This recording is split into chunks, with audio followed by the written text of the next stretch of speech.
بسم اللہ الرحمن الرحیم۔ السلام علیکم۔ حضور نبی اکرم صلی اللہ علیہ وآلہ وسلم مدینہ منورہ میں اپنے گھر حضرت عائشہ صدیقہ رضی اللہ تعالی عنہا کے حجرے میں تشریف فرما تھے۔ غزوہ احد گزر چکا تھا۔ اللہ کے رسول صلی اللہ علیہ وآلہ وسلم کی پوری زندگی دعوت دیتے ہوئے، حق کا دفاع کرتے اور دشمنان اسلام کے ظلم و ستم اور جبر و قہر کا مقابلہ کرتے ہوئے گزری ہے۔ حضرت عائشہ رضی اللہ تعالی عنہا اللہ کے رسول صلی اللہ علیہ وآلہ وسلم سے ایک انوکھا سوال کرتی ہیں: میرے آقا صلی اللہ علیہ وآلہ وسلم، کیا آپ پر احد کے دن سے زیادہ بھی کوئی سخت اور سنگین دن گزرا ہے؟ سوال بڑا اہم اور معنی خیز تھا۔ احد کے میدان میں مسلمانوں کا بہت نقصان ہوا تھا۔ سید الشہداء امیر حمزہ رضی اللہ تعالی عنہ کا غم کبھی بھلا دینے والا نہیں تھا۔ خود آپ صلی اللہ علیہ وآلہ وسلم کے 2 دندان مبارک شہید ہوئے۔ آپ شدید زخمی ہو کر گر گئے، مگر آپ صلی اللہ علیہ وآلہ وسلم پر احد سے بھی زیادہ سخت دن گزر چکا تھا۔ اللہ کے رسول صلی اللہ علیہ وآلہ وسلم حضرت عائشہ رضی اللہ تعالی عنہا کو جواب دیتے ہوئے فرماتے ہیں: ہاں عائشہ، تمہاری یعنی عرب قوم کے ہاتھوں مجھے جن مصائب کا شکار ہونا پڑا، ان میں سب سے مشکل اور سنگین دن وہ تھا جب میں اسلام کی دعوت پیش کرنے کے لیے طائف گیا تھا۔ ناظرین، اللہ کے رسول صلی اللہ علیہ وآلہ وسلم کے سفر طائف میں آپ کی مبارک زندگی کا ایک خوبصورت پہلو نظر آتا ہے۔ اس واقعے میں آپ کے اعلیٰ اخلاق کا پتہ چلتا ہے۔ اس واقعے کو پڑھنے سے اندازہ ہوتا ہے کہ آپ اپنے دشمنوں، بدترین مخالفوں اور اپنے اوپر پتھر برسانے والوں کے لیے بھی کتنے مہربان اور مشفق تھے۔ ناظرین، اب چلیے تھوڑی دیر کے لیے ہم طائف چلتے ہیں، جو مکہ مکرمہ سے کم و بیش 100 کلومیٹر کے فاصلے پر جنوب مشرق کی طرف واقع ہے۔ مکہ مکرمہ میں تبلیغ کرتے ہوئے اللہ کے رسول صلی اللہ علیہ وآلہ وسلم کو 10 سال ہو چکے تھے۔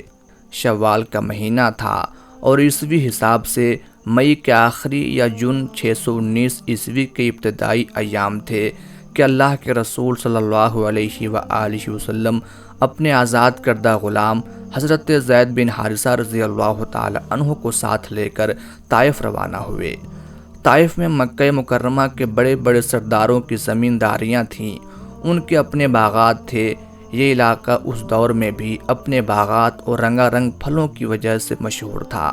یہاں کا موسم آج کل بھی گرمیوں میں بہت خوبصورت ہوتا ہے۔ طائف کے گرد و نواح میں سب سے بڑا قبیلہ بنو ثقیف تھا۔ قریش کی ان کے ساتھ رشتہ داری بھی تھی۔ قریش کے ایک بڑے قبیلے بنو جمح کی ایک عورت کی شادی بنو ثقیف کے ایک بڑے سردار سے ہوئی تھی۔ اللہ کے رسول صلی اللہ علیہ وآلہ وسلم حضرت زید بن حارثہ رضی اللہ تعالی عنہ کے ساتھ یہ سفر پیدل ہی کر رہے تھے اور اس کے لیے السیل الکبیر کا راستہ اختیار کیا تھا۔ یہ راستہ آج بھی طائف سے مکہ مکرمہ یا مکہ مکرمہ سے طائف جانے کے لیے استعمال ہوتا ہے۔ طائف کے راستے میں بعض قبائل رہائش پذیر تھے۔ اللہ کے رسول صلی اللہ علیہ وآلہ وسلم کا گزر جس قبیلے سے بھی ہوتا، آپ اسے اسلام کی دعوت دیتے، مگر ان کی بدقسمتی کہ کسی نے بھی اسلام قبول نہیں کیا۔ بنو ثقیف کے 3 بااثر سردار عبد یلیل، مسعود اور حبیب تھے۔ یہ تینوں بھائی تھے۔ ان کے والد کا نام عمر بن عمیر ثقفی تھا۔ یہ بنو ثقیف کے رئیس اور سربراہ تھے۔ اللہ کے رسول صلی اللہ علیہ وآلہ وسلم نے طائف میں 10 روز قیام کیا۔ اس دوران آپ باری باری بنو ثقیف کے سرداروں کے پاس تشریف لے جاتے اور انہیں عقیدہ توحید کی دعوت دیتے رہے۔ ان کے جوابات ایک دوسرے سے بڑھ کر کرخت اور بیہودہ تھے۔ ذرا عبد یلیل کے الفاظ پر غور کریں: اگر اللہ نے واقعی تمہیں رسول بنایا ہے تو میں کعبے کا غلاف پھاڑ دوں گا، یعنی اگر اللہ نے تمہارے جیسے کمزور شخص کو نبی بنایا ہے تو میں اس کے گھر کا کوئی احترام نہیں کروں گا۔ مسعود بن عمر ثقفی نے ہرزہ سرائی کرتے ہوئے کہا: کیا اللہ کو تمہارے علاوہ اور کوئی نہیں ملا جسے نبوت عطا کی جاتی؟ حبیب نے کہا میں تم سے ہرگز بات ہی نہیں کروں گا، اگر تم واقعی اللہ کے نبی ہو تو تمہاری بات رد کرنا اور رسول سے بحث کرنا میرے لیے انتہائی خطرناک ہے، اور اگر تم اللہ پر جھوٹ باندھ رہے ہو تو یہ بات میری شان کے خلاف ہے کہ میں ایک جھوٹے سے بات کروں۔ ناظرین ذرا غور کیجئے، اس قسم کے جواب سن کر اللہ کے رسول صلی اللہ علیہ وآلہ وسلم کے قلب اطہر پر کیا گزری ہوگی، مگر کائنات کی سب سے عظیم شخصیت اس قسم کے حوصلہ شکن الفاظ سن کر بھی اپنے مشن سے 1 انچ پیچھے نہیں ہٹی۔ آپ صلی اللہ علیہ وآلہ وسلم نے ان سے فرمایا ٹھیک ہے کہ تم نے میری بات نہیں مانی، مگر یہ گفتگو اپنے تک ہی محدود رکھنا، اس کا چرچا نہ کرنا۔ آپ کا خیال تھا کہ یہ خبر قریش تک نہ پہنچے تاکہ وہ اپنی سختی میں مزید اضافہ نہ کر دیں۔ اللہ کے رسول صلی اللہ علیہ وآلہ وسلم یہ مختصر سے کلمات کہہ کر وہاں سے اٹھ آئے۔ ناظرین مگر وہ شریف لوگ نہ تھے، انہوں نے نہایت گھٹیا طرز عمل کا مظاہرہ کیا۔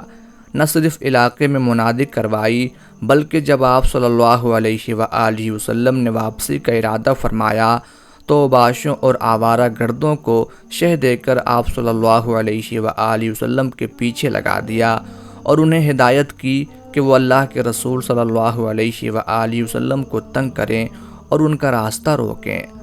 طائف کے در و دیوار یہ منظر دیکھ رہے تھے کہ اللہ کے رسول صلی اللہ علیہ وآلہ وسلم زید بن حارثہ رضی اللہ تعالی عنہ کے ساتھ مکہ مکرمہ کی طرف روانہ ہو رہے ہیں۔ ادھر طائف کے آوارہ گرد گالیاں دیتے، تالیاں بجاتے اور شور مچاتے آپ کے پیچھے لگ گئے ہیں۔ وہ راستے کے دونوں جانب کھڑے ہو گئے، بات گالیوں اور بدزبانیوں سے آگے بڑھ کر پتھر چلانے پر آ گئی۔ وہ اللہ کے رسول صلی اللہ علیہ وآلہ وسلم کو پتھر مارنے لگے، سنگ باری تیز کر دی، آپ کی پنڈلیوں پر گہرے زخم لگ گئے، ان سے خون بہنے لگا، نالین مبارک خون میں تربتر ہو گئے۔ حضرت زید بن حارثہ رضی اللہ تعالی عنہ اپنے جسم کو ڈھال بنا کر آپ کو پتھروں سے بچانے کی ناکام کوشش کر رہے ہیں۔ وہ خود بھی محفوظ نہیں رہے، ان کا سر بھی پھٹ گیا۔ سیرت نگاروں کے مطابق آپ صلی اللہ علیہ وآلہ وسلم آبادی سے نکلے تو بے ہوش ہو کر گر پڑے۔ زید بن حارثہ رضی اللہ تعالی عنہ آپ کو اٹھا کر قریب ہی پانی کے ایک چشمے پر لے گئے، زخموں کو پانی سے دھونے کی کوشش کی، نالین مبارک اتارنا چاہے تو وہ خون سے اس طرح جم چکے تھے کہ اتارنا مشکل تھا۔ بنو امیہ کے سردار عتبہ بن ربیعہ کا باغ قریب ہی تھا۔ یہ باغ طائف سے کم و بیش 5 کلومیٹر دور ہے۔ آپ صلی اللہ علیہ وآلہ وسلم نے باغ میں پناہ لی۔ اس وقت اوباش اور آوارہ گرد بھی واپس ہو گئے تھے۔ عتبہ اپنے بھائی شیبہ کے ساتھ مکہ مکرمہ سے آیا ہوا تھا، وہ بھی یہ منظر دیکھ رہا تھا۔ یہ کافر تھے مگر مکارم اخلاق تو ان کا وصف تھا۔ یوں بھی رشتہ داری تھی، انہیں غیرت آئی کہ ان کے رشتہ دار کے ساتھ اہل طائف نے بدسلوکی کی ہے۔ اپنے غلام عداس کو بلایا۔ عداس نینوا کا رہنے والا عیسائی تھا۔ اسے انگوروں کے چند خوشے دے کر کہا اسے ان مہمانوں کے پاس لے جاؤ۔ عداس کی خوش قسمتی کے کیا کہنے، اسے اللہ کے رسول صلی اللہ علیہ وآلہ وسلم کی خدمت کرنے کی سعادت مل رہی تھی۔ عداس انگور لے کر آیا تو اس نے دیکھا اور سنا کہ اللہ کے رسول انگوروں کی طرف ہاتھ بڑھا کر فرما رہے ہیں بسم اللہ، اور پھر کھانا شروع کر دیا۔ عداس معزز مہمان کی طرف تعجب بھری نگاہوں سے دیکھ رہا تھا اور سوچ رہا تھا کہ بسم اللہ کا کلمہ یہاں کے لوگ تو نہیں بولتے، وہ تو اللہ کے نام سے کھانے کا آغاز نہیں کرتے۔ عداس کہنے لگا یہ جملہ تو اس شہر کے لوگ نہیں بولتے۔ ارشاد فرمایا تم کہاں کے رہنے والے ہو اور تمہارا دین کیا ہے؟ عداس نے کہا میں نینوا کا رہنے والا ہوں اور عیسائی ہوں۔ اللہ کے رسول صلی اللہ علیہ وآلہ وسلم پوچھ رہے ہیں اچھا تو تم مرد صالح یونس بن متہ کے شہر کے رہنے والے ہو؟ عداس کو بڑا تعجب ہوا۔ اس نے سوال کیا آپ یونس بن متہ کو کیسے جانتے ہیں؟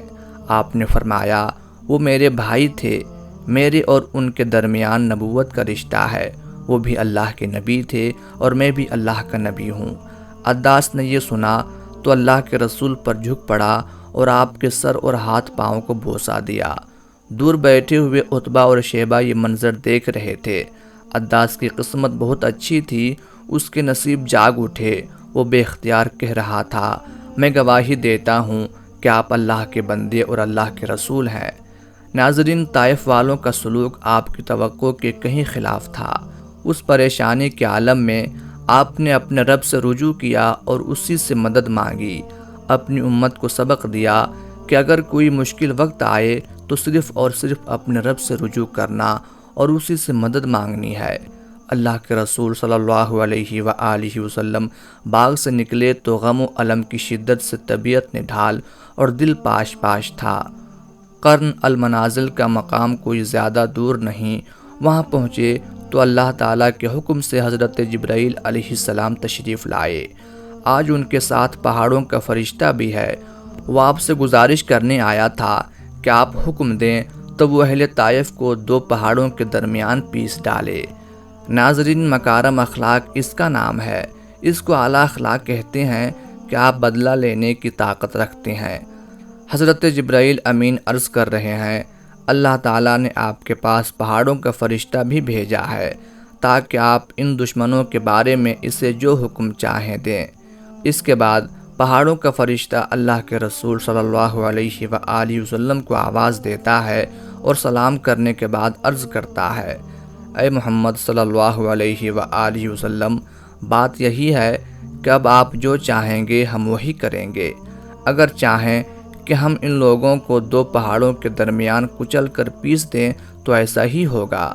ناظرین، مگر اپنے رسول صلی اللہ علیہ وآلہ وسلم کی اعلیٰ اخلاق کو ملاحظہ کیجئے کہ آپ اہل طائف کی ان زیادتیوں کے باوجود ارشاد فرما رہے ہیں، نہیں بلکہ مجھے امید ہے کہ اللہ تبارک و تعالیٰ ان کی پشت سے ایسی نسل پیدا کرے گا جو صرف ایک اللہ کی عبادت کرے گی اور اس کے ساتھ کسی چیز کو شریک نہیں ٹھہرائے گی۔